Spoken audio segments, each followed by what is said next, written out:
La seu del Centre Excursionista del Penedès ha acollit la presentació d'aquesta iniciativa que suma la voluntat de les tres entitats de conèixer el territori i fomentar els valors de la natura, al mateix temps que també duen a terme un acte solidari.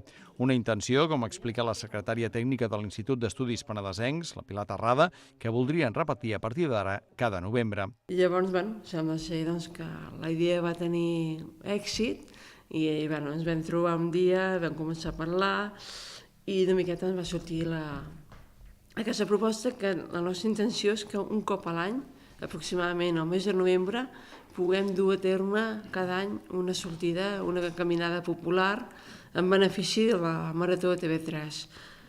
Llavors hem buscat també a mig recorregut, ja ho explicaran els meus companys, un metge que ens pugui explicar una miqueta el tema de l'any, que és les malalties del cor. La sortida serà el diumenge 16 de novembre a 2:15 del matí des de l'aparcament de terra de l'Avinguda de la Pelegrina, a tocar de l'Hospital Comarcal. Des d'allà s'aniran cotxes particulars fins al barri de l'Avellà, a Font-rubí, per tal de fer una caminada per la Serra del Bolet. Pujarem des del barri de l'Avellà, que està a prop de Guardiola de Font-rubí, pujarem cap dalt la serra i allà farem aquestes excursions per mirar aquesta cova i també passarem pel costat de l'Agulla de Font-rubí, que és una agulla esvelta que molta gent, que els caminaires coneixen.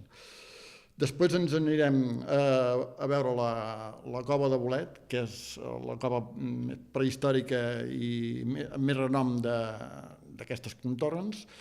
La caminada anirà fins a la Casa Bolet, on un metge oferirà unes explicacions sobre les malalties coronàries. Des de l'organització recorda que recolliran les aportacions voluntàries que vulguin fer els qui vagin a la caminada.